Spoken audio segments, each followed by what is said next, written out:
Well, hello there, and welcome to this week's Orlando Holiday Planning Podcast News, bringing you all the latest news from Walt Disney World and Universal Orlando, spring break survival, live music in the parks, and Super Mario Galaxy Takeover. So please stand clear of the closing doors, keep your hands and arms inside the podcast at all times, and let's get on with the show. We spent the last 7 days right in the thick of what the locals call the Southern Wave. This is that mid-March rush where Florida and Georgia schools all let out at the same time. And honestly, the parks have been absolutely mental. We aren't just talking about a few extra people. We're seeing standby lines for the big hitters like Hagrid's and Seven Dwarfs Mine Train regularly sitting north of 120 minutes by midday. Even the smaller filler rides are hitting 45-minute waits, which tells you everything you need to know about the capacity levels. It's not just the physical cues that are a struggle, though. The dynamic pricing for Lightning Lanes has hit some of its highest points of the year. We've seen multi-pass prices surging toward the $35 to $45 mark per person, and the high-end Premier Pass for Magic Kingdom has been hovering around a staggering $449. If you're out there right now, the rope drop isn't just a helpful tip anymore. It's a mechanical necessity. If you aren't through those turnstiles the second the park opens, you're basically looking at a day of staring at the back of people's heads. My best advice for anyone caught in this wave is to pivot, hit the water parks or the hotel pools during the 2 p.m. peak and head back in for the late night hours when the families with knackered toddlers start to head for the exits. If the crowd's got a bit much, the live music scene has been the best way to reset this week. Over at EPCOT, the Flower and Garden Festival has been in full swing, and we had a proper legend on the Garden Rock stage.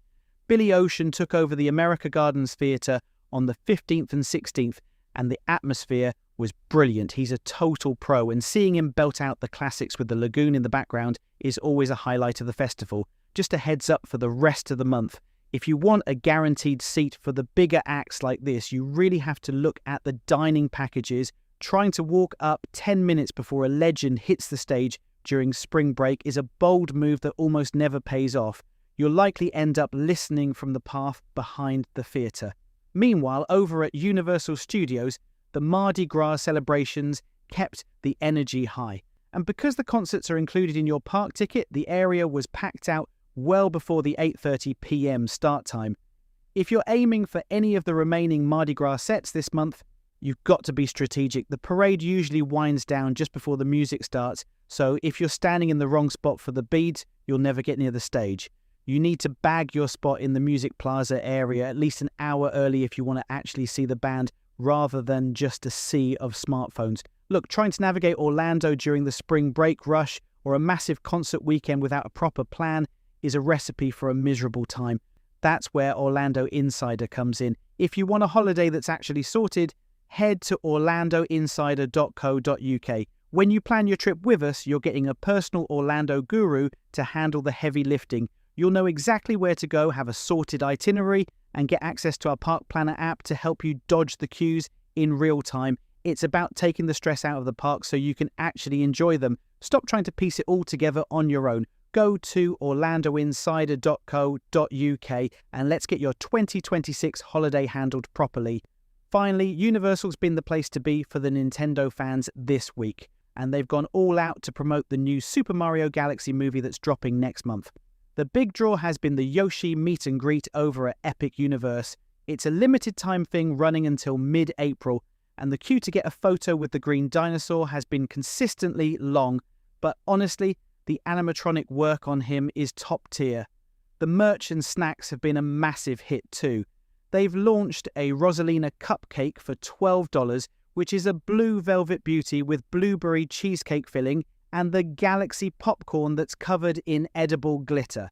But the real star of the show has been the new interactive Luma shoulder pals. They're $35 and come in blue and yellow, and the tech in them is actually quite clever. If you get near someone else wearing one, the Lumas start talking to each other with lights and sounds. Well, that's all for this week. Thanks as always for listening. My name's Martin. I'm a former Disney cast member and now a full-time Disney travel planner. It's my job to make sure that you have an awesome Orlando adventure. Get in touch using the links in the show notes or visit orlandoinsider.co.uk. That's Orlando Insider, all one word, .co.uk. And one of the team will be happy to help you create some Disney dreams. Well, for now, have a magical day.